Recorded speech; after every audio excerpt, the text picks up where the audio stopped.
we'll start quite early on in your released short films. Yep. So this is a fantastic film called Closer, but it was originally called Annalisa. Yeah, absolutely. And for me, this is, I mean, the materials around this are lots of notes, development materials. We're going to get onto the notebooks in a minute, and Wendy's going to say a lot more about that tomorrow as well. This is, I found this in the archive. This is a promotional card, two sides of it. So one is, from the film itself, and this shows us that it won the grand prize at Outfest in Los Angeles. So for me, this speaks to the queer stories that you're telling throughout your career, absolutely. And your really innovative way of working with documentary. So what was it like to win this prize? And how did you develop this? And how did you work with the main Oh, God, this is subject? like ancient history. But Yeah. I think the context of how I came to make Closer was actually that I was making another film. And for whatever reasons, I had funding, and then the writer of the script decided she wanted to make the film. So I lost the script. Oh, So this is actually how I came to have funding, but no project, because I didn't know you have to sign contracts and that stuff back then. I still probably don't. But so essentially, I went back to the Arts Council, which was at the time, and said, look, I don't have that project anymore, but thanks for giving me this money. But I saw this girl dancing in a nightclub, and I thought she was really interesting. And I thought, how could I make a film about someone but not like cannibalize their lives? How do you tell a story in which the subject is the participant of telling their own story with you? Can you make a film in a different way? And then they were like, that sounds very arty. Go ahead and do that. And I wrote 13-page treatment of doing just essentially that. And then I drove to find Annalise. I was actually living in France at that time, doing a master's type thing in a weird French school. And I drove back to try and find her. And I literally did say, do you want to be in a film? Which is a very cheesy, she thought a pickup line, but it was just actually, I just want to steal 2 years of your life making a documentary about you. And then it was just figuring out how do you use reenactment, how do you construct truth in a way that's more organic and more honest about the process, which I think even like I've just watched Wiki Wonderland for the first time in many, many years. So touching to watch that. And actually, I really, don't understand what I'm doing half the time. But when I look at that, I can see the imprint of everything else, actually, where a combination of documentary, the asylum seekers are playing themselves or versions of themselves from a script that was written by an adult group around the death of an asylum seeker that had happened to one of our group members. The brother of one of the group members of the adult group had been murdered in Sunderland. That's actually the images we see of Payman's memorial at the end of the film. And somehow I wrote Ali in Wonderland, or what becomes I Am Nazreen, with the adult group, but then the teenage group took it on and inhabited it and gave it its own sense of texture and voice and place. And I'm sure you're probably the first people who've ever seen, anyone who saw the film and saw this are the first people who've ever seen them together, because I don't think they've ever been shown together. But you can actually see the whole film is there. I already did it with the kids group. Why did I have to waste 2 more years of my life making a feature film? That was pretty good. And it was training kids how to make films, giving them lessons in screenwriting, or because that's the only tool I have to give. Like, do you want to learn how to make films and tell your story while we're telling this? And obviously, there's a lot of me in there.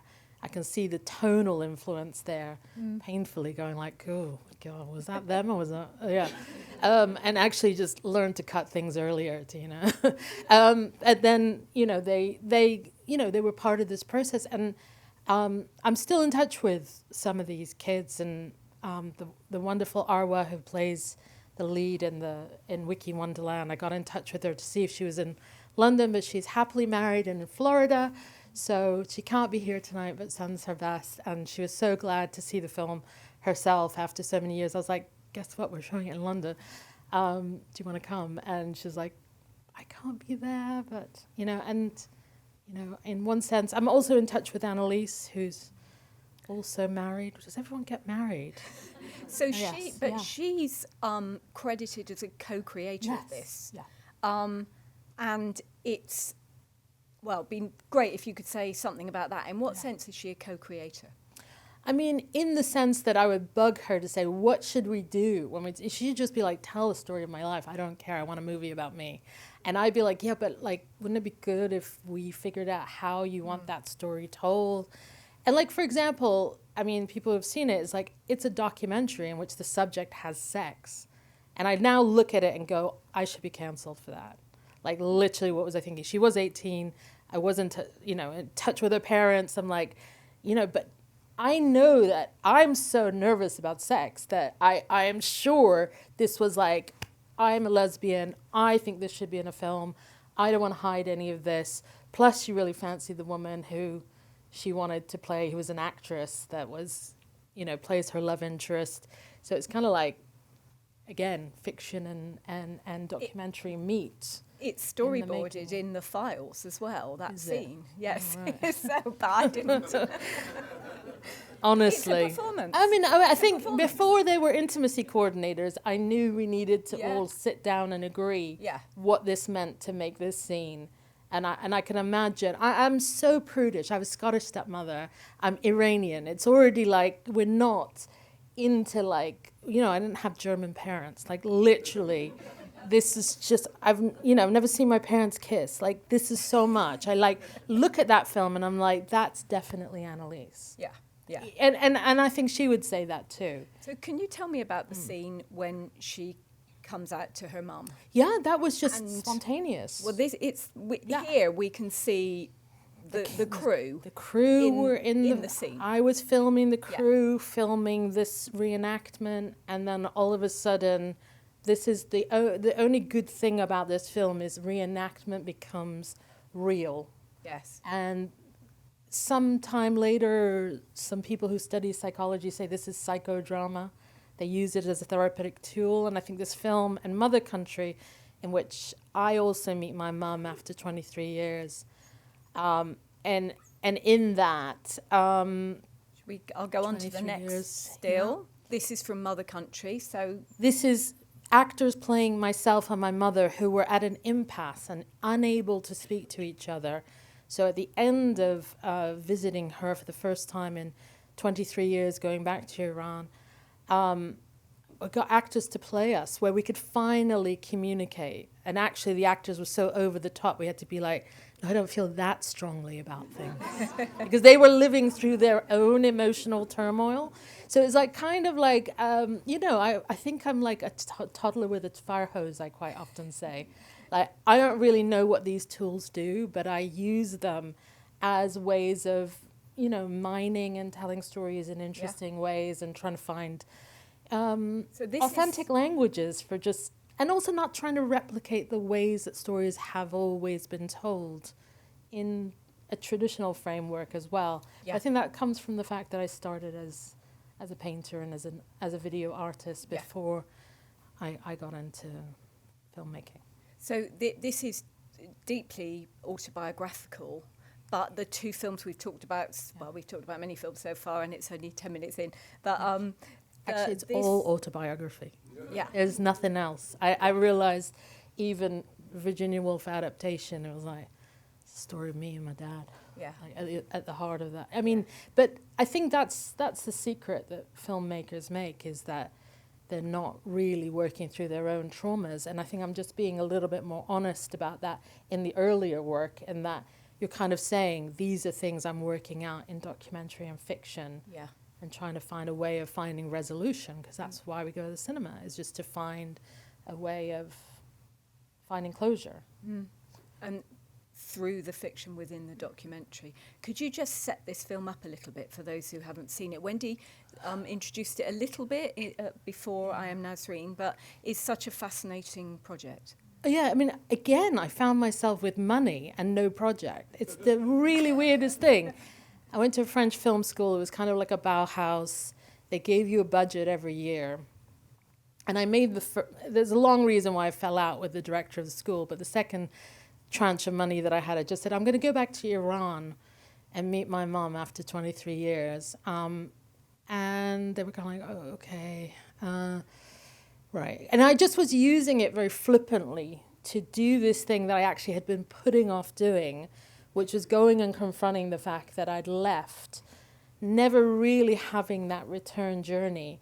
And I thought the only way I can do this is probably if I'm hiding behind a camera and I'm making a film about it. I wasn't pretending, I was really making a film about it, because there is something safe about that for me. And I think that also is in some of the other works. Is I go into a mosque, a place which I would never easily go into as myself, but I somehow can go into one with a camera. So it's always this thing that gives you permission to do things. That's what I love about filmmaking. But so the journey of that film was go and meet my mom, and I actually came with the question, who would I have been if I'd stayed? Because for me there was always a before Iran and what happened after, and they could have so easily, because I was sent to live with my father, I could have so easily have stayed. Would I have been a filmmaker? So I interviewed filmmakers myself. I interviewed cousins to say, what would that experience have been like if I didn't leave? I mean, I probably was speaking Farsi a lot better. And just, I mean, some of the stuff that I'm thinking about, obviously, is because the situation in Iran is so relevant again. And strangely, in the Wiki Wonderland film, when you see the pictures there's lots of videos in there that I took on that journey back to Iran. So when you see those fishermen at the Caspian Sea, that was actually me going with my mom to the Caspian Sea, and the sandals that are on the terrace. The room, yeah. That's her sandals, and the peeling of radishes. And then the truth is also that I haven't spoken to my mother since, about 12 days ago. And I have no idea how she is and where she is. And we're in another cyclical phase of not knowing what's happening in Iran. And also the situation in England. And thinking about the welcome for asylum seekers, again, being so problematic. It's kind of... one wonders why we even make these films if it just gets worse, Like, I always said that about Ken Loach films, just being very mean, is like, I mean, what did they change? But maybe what do films change? I don't know. This is terrible if we're in the state we're in. But all I know is that we have to tell stories. We have to tell better stories. And I think we need good storytellers. I'm not saying that is me, but I'm always thinking that the teaching work, whether that's in formal education at Newcastle University or in the informal work that I've done, training or working with community groups, that's such an important part of my work that is never acknowledged by the university I work for. They was like, oh, community, put that over there, that's not referable. And nobody writes for a film magazine. And it's the stuff that I'm enormously proud of. And one of my students is here tonight. And, I'm just so glad that she just said to me when she's like, oh, I saw you're I'm thinking of making another film. And that was like, yes, great. I mean, I got one more to do that, because, those are the stories. I mean, and she's actually a much better filmmaker than I am. I can actually tell her that her... they make one film for me in the third year of an English literature course, but her film was extraordinary, and their voices are extraordinary. And I'm happy enough if that's what I put in the world, because I think that's a political act that one can do. But I also don't want to be so humble, because I really do have stories I want to tell as well. And I think that I've been very humble most of my life, and I'm stopping that now. Good move. Yeah. The funding story that comes out of your archive is extraordinary. Insane. And it tells such a story about your tenacity and bloody-mindedness. Insanity. Absolutely. It's insanity. But you keep going. Yeah. You keep, I mean, lots and lots of application documents that go on for pages but are really fascinating because they also give stories of the justification for the projects. Lots of rejection documents. Yeah, one of our quite a few offering you money, which is great. Yeah, yeah, they did, and Bridge and Tunnel and the charity we set up did exist. I mean, one of the examples of the project that we never got funded was wanting to take white working class kids from inner city Newcastle to write video letters to kids in Gaza, and for kids in Gaza to send video letters back to kids in Tyneside to have an exchange of their views. And that was a Heritage Lottery fund. We have the videos of our kids who we were working with, suggesting they wanted to do this. Of course, this was ideas of, I'd gone to Palestine and I just thought, wouldn't it be interesting to really create an exchange where actually the views that Palestinians had of what it was like to live in the northeast of England were so skewed. And I also knew that the kids who were living in Gateshead probably had no idea what that part of the world was. It got rejected, but it happened as well, It happened even if it didn't happen. Yeah. So those kind of mementos of failure that are in the archive, to me, are really kind of, they're actually an important story. And that's, I did have a notion that the process is as important as arriving to any of these things and keep it. And that's why I've had projects, ideas of trying to put the funding applications into an art gallery to let people actually see what do the funding applications of a filmmaker really look like, and go and see them, because you're never gonna, who's ever gonna see that there were racks of them in my office. I mean, the rack probably this whole length of this wall of Lever Arch files. And the gallery said yes, and then it evolved to the idea of let's burn the archive. Let's actually put it all on fire and condense it into a diamond, and then sell the diamond, because there was some idea about diamonds and the alchemy of artists to take ordinary objects and turn them into things of value, right? And that's what art is. You're making those diamonds out of failure. This was the idea that failure is to be embraced. And for example, and actually the Arts Council rejected that application. So I'm so glad they did. Yeah, I was sad about that. Sure we Wendy had the diamond company all ready to do it. They were like, it's a lot of material. It's going to be a big diamond. So it is what it is. But I did do talks about it, and I definitely spoke to, I think I went to a conference of school teachers and talked about the idea of failure. And there was a lot of really good responses about how to get young people to embrace failure. And it was the idea of taking your report cards and turning them into other objects. We had a kind of a kids project where they would do origami with their failed exam papers or whatever. So Eve, is it like the pen pals from northeast to Palestine? Yeah. That did and did not exist, but your diamond idea did not exist. Yeah. I'm so glad it didn't happen. So many did not and did exist. But when we first talked, one of the first things you said to me was, what I really want to say is that I'm a spectacular failure. And my jaw was on the floor at that point. But I kind of hear what you're saying, that we need a different word.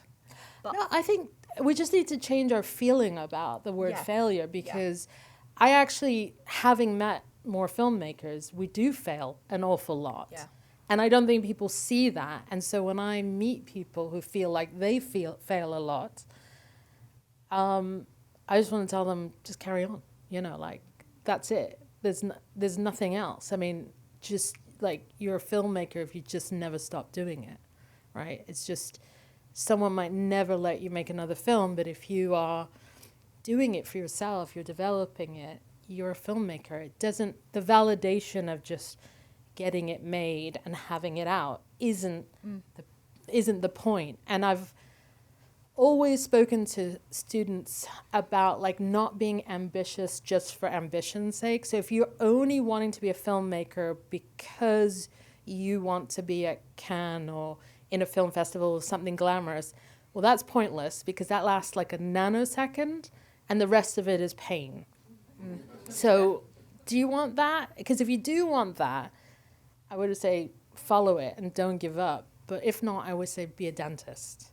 Because you get paid. Yeah, you get rich quicker. But then everyone tells me that dentists have a lot of high suicide rate. So I should stop saying dentist. But whatever job, hairdressers apparently are the very happiest people at work. So be a hairdresser. I'm going to move us on. Yes, I think you should. To the notebooks. Now, Wendy did give us a snapshot of the cornucopia of wonders that is Tina's notebooks in the archive. You're a notebooker. Notebooks are great.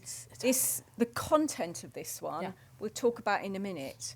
But I've got a few images from it was just such a treasure trove. Few images from the pages that they might have, like this one. Really considered thoughts about role, about story, about the world in the most philosophical sense, and then they'll have someone's phone number in the corner, and then they'll have a drawing. So they're the most wonderful grab bag of everything that's happening to you at any given time. ADHD brain, I think. Beautiful objects. Right. They go right up to year before last. Mm-hmm. How could you let them go? Notebooks are so personal. I mean, it was either do it or don't, right? I mean, we also were closing the physical office of Virgin Tunnel. Okay. And I would say that the kind of weird coincidence or synchronicity of the week I said to Catherine, who worked with me, we need to send these to an archive, or we need to get rid of this, and put it somewhere. And that was the week that someone got in touch from the BFI. Wow. And it was just the same week. And it was almost like, wait, did you send that email to the BFI? Because I meant Tyne and Weir Archives down the road up in Newcastle. And she was like, no, I haven't written to anyone. Okay, it's meant to be. And I was just like, oh, that's pretty weird. Yeah. But yeah. They're very personal. I mean, your handwriting, the texture of them, there's personal stuff in them as well. But it's now about to be in the public realm, Tina. You're okay with that? I don't think I've thought this through. No, okay. I don't think I have. It's not making me feel better about it, to be honest. But at the same time, I have to also say, I did start out as an artist, and I do think filmmakers are artists. So it's not like, and I think in France it's the same thing, but they're not different to me. And I think that I've always known that notebooks were an important part of capturing. The work, and you're thinking about the work. Almost my first class ever to any student, and it's every first class I do, I say, do you have a notebook? And if you don't, I'll buy you one, because I go, I'll give you £10 to go buy a notebook, because you can't get a £2 notebook from Tesco's. That's not going to inspire you to write in it. And don't get one of those leather expensive ones. They don't work either. You just need one that's that you have a good relationship with. And sure, you can do voice memos and tablets and all that sort of stuff, but it is something great, because then I would always in class pull one of the notebooks open and read something and say, the woman sees the sheep and I would be like, I don't know what this is about, but it's interesting, and it's in my handwriting, but I've forgotten this idea. And certain things happened to you this morning, and when you were on the Tyne and Weir metro on the way into school, you were thinking about things. You observed a woman, and she had this particular way of doing something, and you thought about it, and you didn't write it down. And that's the only difference between you and an artist. An artist writes it down. Everyone else just forgets. So the artist can go back to those resources, and when they're stuck or they have, writer's block, they're not on a blank page, they can really grapple with their thinking about things over time. Yeah. And Now I have to go to the BFI library to do that. Yeah. To have a look at them again. But you're still generating. Yeah, yeah, I am. Yeah, we've got at least 2 more years now in I am very bank. depressed because I realised once I put them in order, because I put the notebooks finally in order to send them down, that they just went decreasingly less artistic and creative to just very function. You know, like it started becoming like, here's a finance plan, here's like sales. I mean, it was just depressing. I was like, I once had a hope that this was an art. And it's, and I'm, so I'm trying to actually be creative again. Yeah, good. With them. Well, yeah, trying. We'll look forward to those coming in at some point as well. Is this you thinking about an aspect of your own work here? It's qualities of the creative producer, jack of all trade, therapist, drill sergeant, listener, negotiator, the bottom line. I can't imagine why I wrote this in any fashion or form, but it looks like I was going somewhere, and I know I probably brainstormed like 30 minutes before I had to go give this talk about some ideas, because I have to just, if I write it down, I never have to look at the notebook again. Yeah. But it'll just be a brain dump for a session. And I don't really teach creative producing in a university setting, so I pretty much think it's probably one of the BFI screenwriting camps or one of those events that... But you yourself often have several hats on in your productions, don't you? Yeah, I will. So you're doing this whilst also directing work that you've written. Can I just say that I've learned that the most important person is the creative producer. So that's also especially with the last film. I guess it stays between us, right? This is not public, right? Cut this part. It's all producing. This idea that it's the auteur theory and it's the director is such nonsense when you're not doing all those hats. I mean, it's all collaboration anyway, but actually the imprint and so misunderstood is the role of the producer, and I think that's the thing that, it's great I've written this, but I could probably write a PhD about how really it's, producers are, and producers work with directors. I mean, obviously there's a symbiotic relationship, but there's so many choices that are made that cascade down into the films that we get, and I think it's quite misunderstood. And I'm not sure myself. I mean, it's only on this last film that I really understood that I need to produce the next film I'm making, which is about the poet Farrokhzad, who's an Iranian woman poet from the 1950s and 60s, and I thought, I don't care how much anyone offers me for money, I'm never doing this again, because I couldn't sustain that particular film without an enormous amount of control over the production process. So I've become a bit of a monster, and I am working with other producers, 'cause I'm not crazy, and you do need to, but every time they go, but don't you just want to direct? I go, no, and let's stop having this conversation, because I do want to choose the font on the credits at the end. I do want to choose where the money will go into paying the composer or not. Or I do want to make sure that the casting and the relationships that you bring into the project serve the story. And I just think on this particular one, but it's hard because you also have to let go of control as a filmmaker, because you can't, we're not doing it all ourselves. So just while you're talking about that next project, what stage is that? We are looking for £1 million. So if there's anyone in this audience who feels particularly generous, there'll be a little hat going around.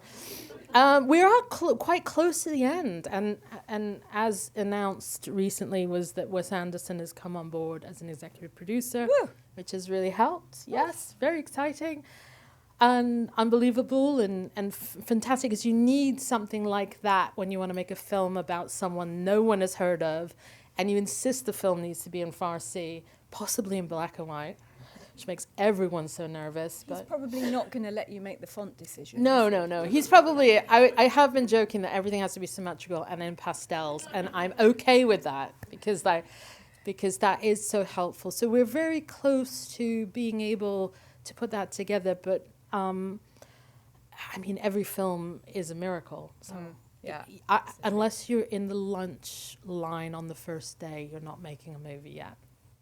Okay. I think that's very true. Like, just, yeah. Rules. This is rules for taking notes, which I know you've done a lot of. Engage, not for them but you. Criticism is always correct. Take the win. Take the note. Take the note. Yeah. It's about the work, not you. Oh yeah, how to take notes from execs, because obviously I'm very bad at taking notes. So probably when I'm giving critique in class, I say, remember, they're not talking about you, it's the work. Yeah, it's all just me trying to make students feel like they don't want to start crying. But it's also talking to myself, because absolutely. I love number 6, say something nice. Yeah. Amazing how producers send you notes and they're just like, this is bad, this is awful, this is terrible. And you're like, I don't have there's no inspiration I hate it. And you just say one nice thing and you're like, oh, okay, it might not be terrible, right? So anybody who ever gives notes, just say something nice, because it does mean that you listen to the rest of it. Yeah. So this... Mm-hmm. I found this very interesting. This is because this tells such a story about... This is the things you should have edited out. No, I'm joking. Not at all. No. Can you tell us something about lifelines?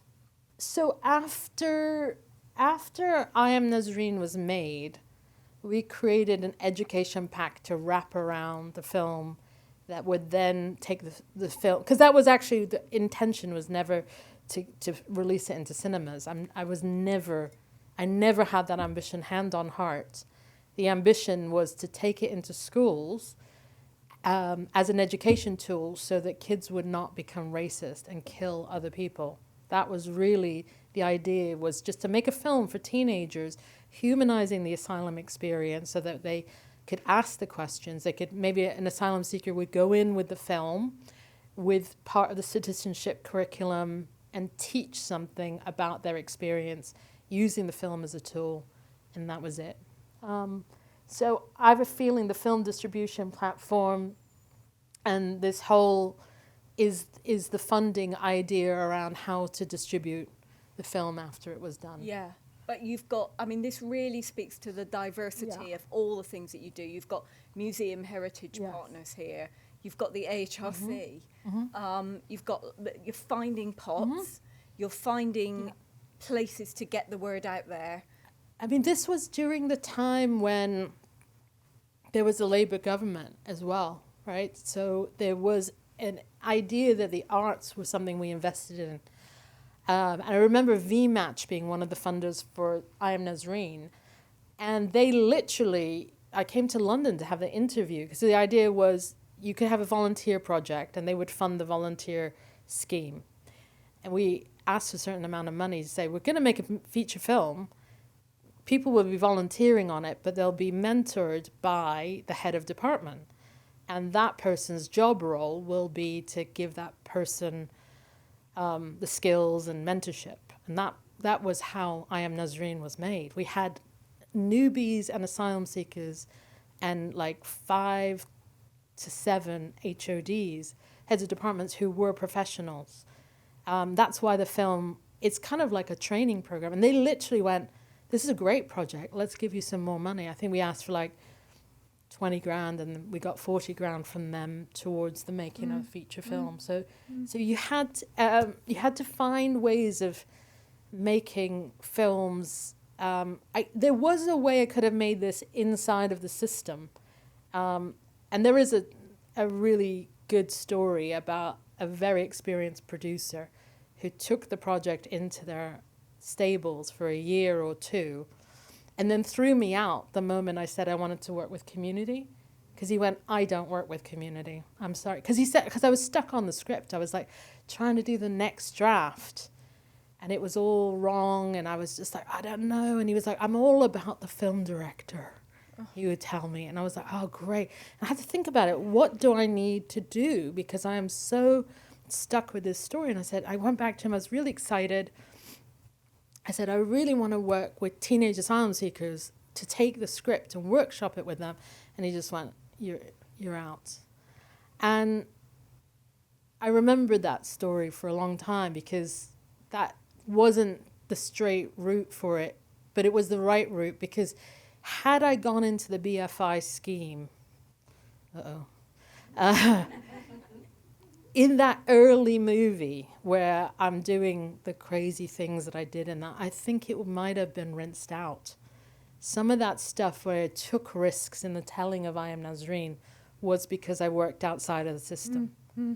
And, you know, I do believe that people should be in the system, and I do wish that I had been in the system because it would have been easier and it wouldn't have taken so long to make it.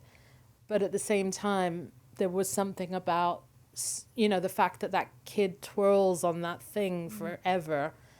And maybe now, actually, I'd say maybe it should be cut short a bit. But I also go, I know I would have never have gotten that through.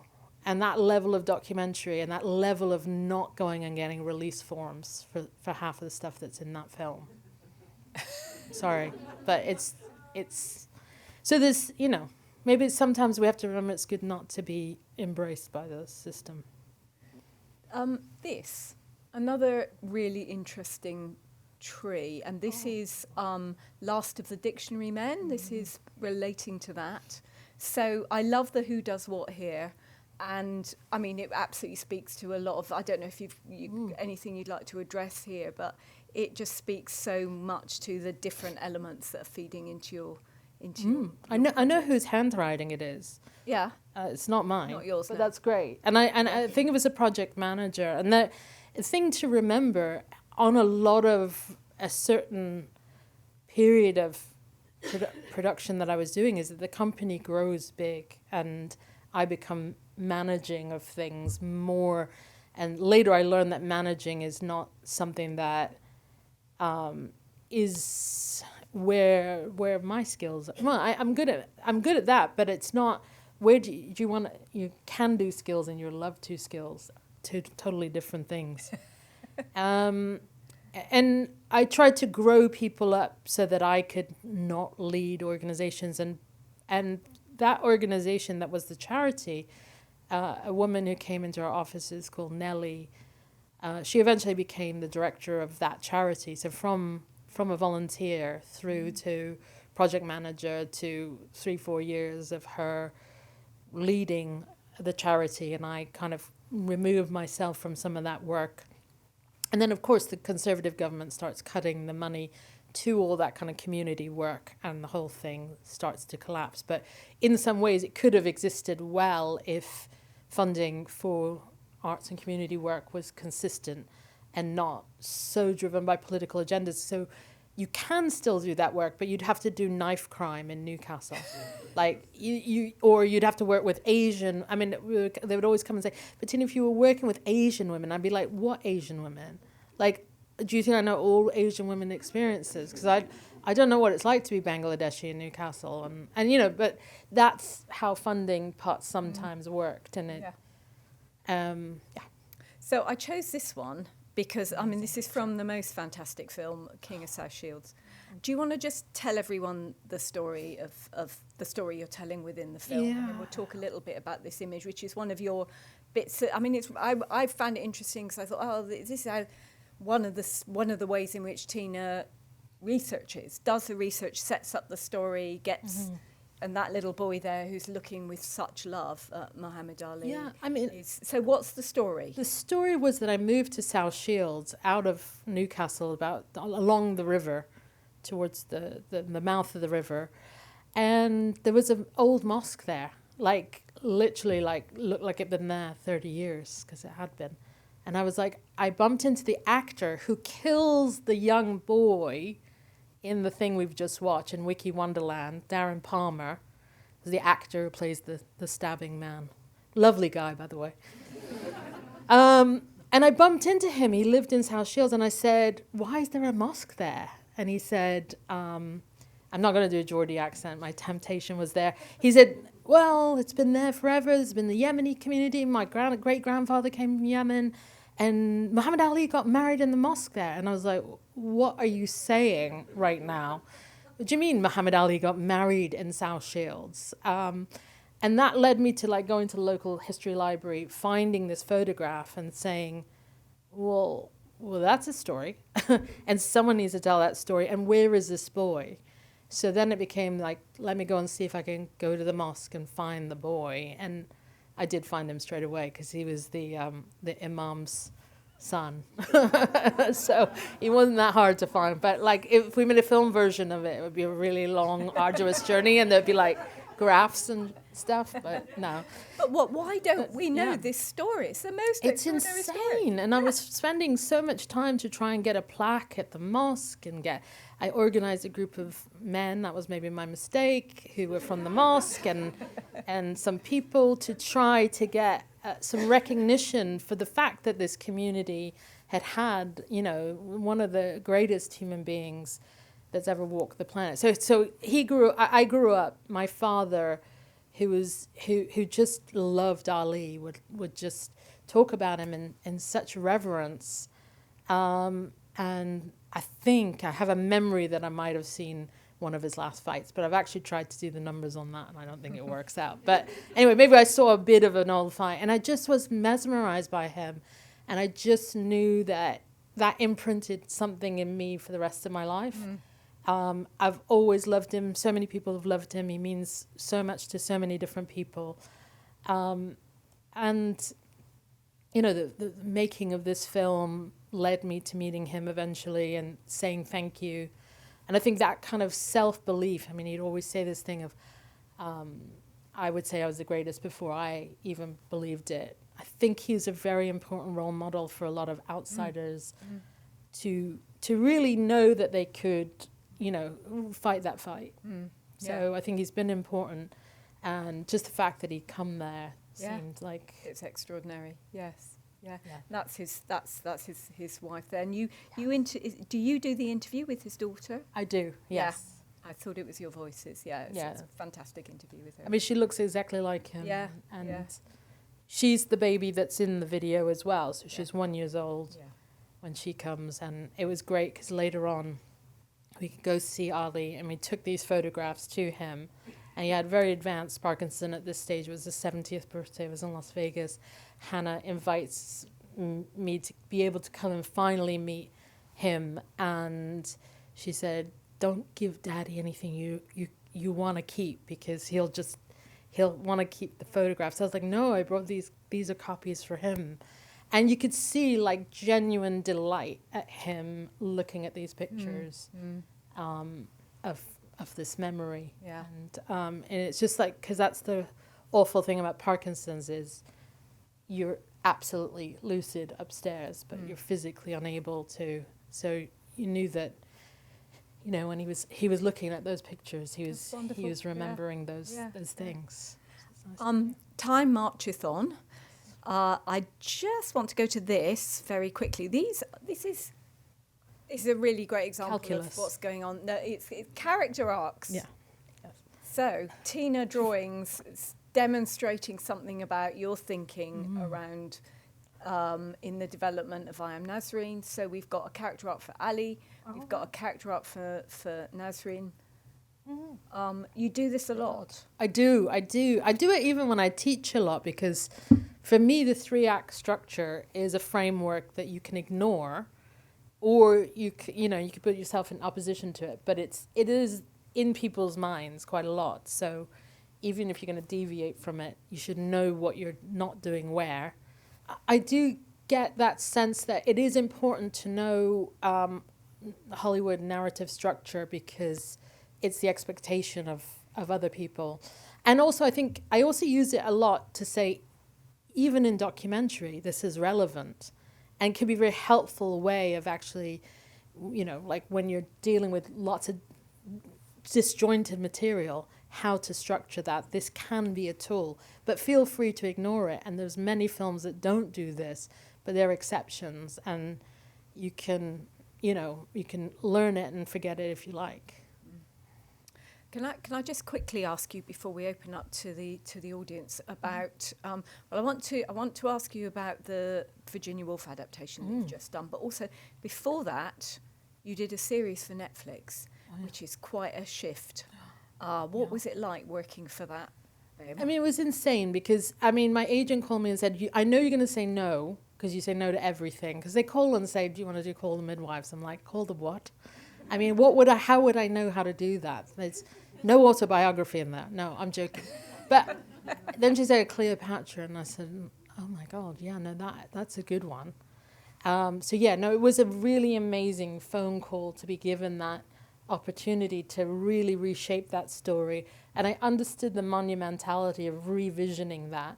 And I have to say, thank you, Chantal, for taking it into the BFI library, archives, really, there you are. Because I do think that that's the representation that if we don't see it, and if you only see one way that power is depicted, you know, that's it. That's what you're going to think it is. And I just thought, you know what, I'm mad enough to try and make this black enough. And it was a battle, you know, I mean, there's a story there in the autobiography that I haven't written yet. But it was just like keeping everyone steady for the mission that we'd set out to do, because people got nervous. And then, of course... What did they get nervous about, for people who haven't seen it? I think people had tuned into the chatter that was going on Reddit and in you know, forums about the Afrocentrism that was at play, and I had ignored that entirely and just gone to the historical sources. Because I was like, just tell me the history. I don't want to hear about what people's opinions are about it today. What are the facts that we know? And we had researchers who were going this, and that. I went, okay, I'm convinced, let's go. And, you know, she was, you know, we don't know who her mother or her grandmother was. There's a very good chance that they were not Ptolemy, because they would have been identified as Ptolemy in the family tree. It was 300 years after her family had arrived. And one of the most significant things for me is the first act she does. The first act she does when she becomes the pharaoh is she has a temple to the gods, the Egyptian gods that were before her family. And then when her daughter is exiled, Selene, to Zanzibar or somewhere very far away, that is also the temple that she sets up in exile. So it must have been personal to not only have the Ptolemy line, but the line that precedes their family. So those kind of facts like rumbled for me. And then it was, you know, the series doesn't say it was this. It says, what if this was the case, that she was both Egyptian and Macedonian, Persian, Greek, you know, and maybe she would have looked like this. And then the depiction of that is, you know, we put it there, and then episodes 2, 3, and 4 don't even deal with that anymore. But of course, there were a lot of people who were objecting to that. Yeah. And I didn't realize it would upset that many people, because there was obviously something really happening in Egypt at the time, that this tapped into a fracture between Nubian and darker Egyptians and lighter Egyptians, that there is a fight over who gets to be what. And, you know, I just was like, you know, I just did this for, you know, a way of seeing power, because she is the most powerful woman and leader ever, because she ruled the largest amounts of land. And I also wanted to desexualize her. Something we don't always talk about is I really wanted to have the grit under her fingernails. And there was a lot more documentary-esqueness in it, because you know me now, right? There would have been lots of weird stuff that Netflix cut out. So let me tell you, there is, you know, there would have been more nuance in it, but they were just like, okay, it's not that kind of thing. But maybe there'll be a director's cut one day. So, where is Night and Day? You've shot it. It's quite starry. It's very starry. Bigger budgets. Huge budget, yeah. And that doesn't necessarily make a better film. But it's a great film, and it's actually, I can announce, I think, that it's going to have a theatrical release in the UK later this year. Thank you. And it will be on Netflix. And again, the producers will probably kill me for having said this, but it's an amazing feat to get a film into cinemas, so they did really well to do that. And it's you know, it's you should see it. I can't see it at the moment. I can just say I can't see it. I don't know. I don't know anything. I never know anything actually until I watch it with an audience. And actually, I thought I Am Nazreen was a disaster until I sat in a cinema. And no, actually, after it even watched it with the audience and still thought it was a disaster, and then went to the bathroom, and then there was a woman crying there, and I was very confused. And then I understood, but it had been so silent in the cinema that I thought it was just a disaster. You know, you just don't know. You don't, as filmmakers, you don't know until the audience tells you what it is. So I don't have any faith in my own reactions to things anymore.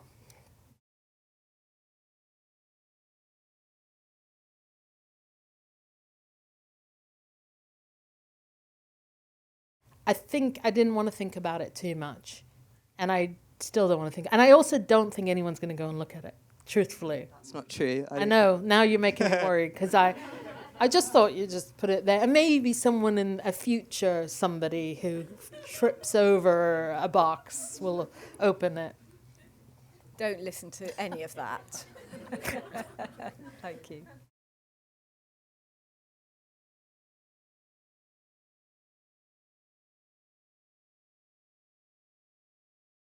I always say that I'm not your teacher, I'm your facilitator. That's the first thing I say. It's like, actually, there's 30 of you or 10 of you, and there's one of me. And it's really about trying to animate that room to share, because learning is participatory. It's not like they're empty vessels that I'm filling with some great knowledge. I don't know anything, you know, and the more I go on, the less I'm quite sure I know. So it's like, actually, you have to engage in this class and talk and question, and you have to create, you know, my job is to create that safe environment to critique, because critique is where you actually learn about your own film, is by watching someone else's film and then saying, you know, that doesn't work, or that could be better, or that's really good. And that's how we learn. So I try and lead a class where we're giving each other feedback, and we have one student here, and she can nod or not nod that did or didn't work for, you know, but it's hard to get, you know, students don't like talking. Everyone is averse to being opinionated, particularly women, and so I have to always encourage women voices and try and find that equilibrium in the class. So what I do is this kind of like, you know, you're just comparing, and that's the teaching I do. And actually what it's about is nothing to do with the subject, and most of it has to do with confidence. Because actually one of the biggest tragedies I have, because I used to teach in a former mining village, Ashington, when I first started teaching. And then when I went to the posh university, I thought, what have I got to offer these kids who've gone to private school or whatever? Actually, they all had the same problem. They all have no confidence in themselves and in their ideas, no matter what their background. So you know, my job was just to say, you know, your story matters. You have a voice, use it, and try and be a socialist. And that's the thing I slip in there while I'm teaching, just in there. And then they make films about, you know, and in my class they make films about themselves, 4-minute long films, and there's only 2 rules. And the rules are, you can't use the sea as a metaphor, because the sand gets into the tripods and it's a nightmare. And who wants the sea as a metaphor anyway? Except I do it all the time. And you can't use Coldplay, because it's just murder in the edit room if I have to hear that all the time. So it's just 2 random rules that are really great, but they make a film about themselves, and that's just... It's just a delight to teach that. And it's, you know, like I said, it's probably much more about having the confidence in yourself. I've got a final question, actually, because one of the sort of threads running through all your work, much of your work, is your the northeast of England stories that you're telling, and you've talked about that, you know, across this discussion, and that's very manifest in the films, and you're so embedded in that area, and such a great sort of champion of that area. But is Is the Southeast calling? Is Hollywood calling? Or how is that going to, inflect your journey forward? I mean, I guess it depends whether I go into exile in some foreign, who knows? I mean, what I do want to say is that the things that are happening in Iran are 47 years after I left.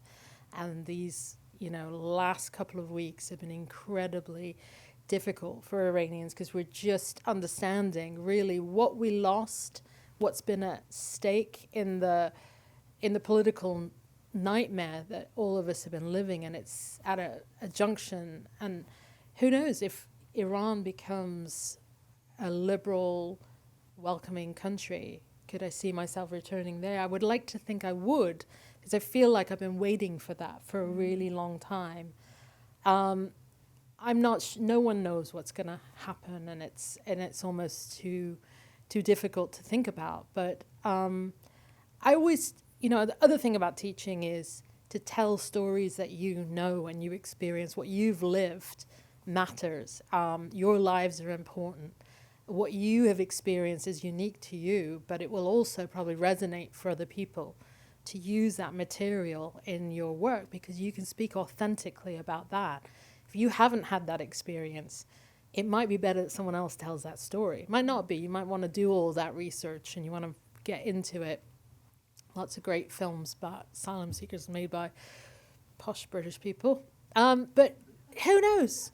Maybe they can tell it well because they work with a great scriptwriter and all that. But I think the easiest stories to tell are the ones that you've lived. And that is also an important story. That's why we don't need another asylum seeker film. We might need one about being a working class kid growing up with a particular view in the northeast of England, but that's never been represented or told. And we need those things to happen. And that's where I think we should draw from. So whatever does happen, if I set up a matcha cafe in Paris, I'll be making a film about that with my dog Biscuit. Who knows? But it'll be a film about whatever is intriguing me. And I always say, like, whatever's rumbling in you, whatever's that thing that you listen to a lot when the radio goes on and there's a program about that thing. It might be about sibling rivalry. It might be about recently I was thinking about how trauma becomes an identity and how people don't like to let go of trauma. So I'm writing another thing that's very early. I was thinking, oh, yeah, that's the thread. And I found it. And I was like, okay, that's the thing I want to think a lot more on.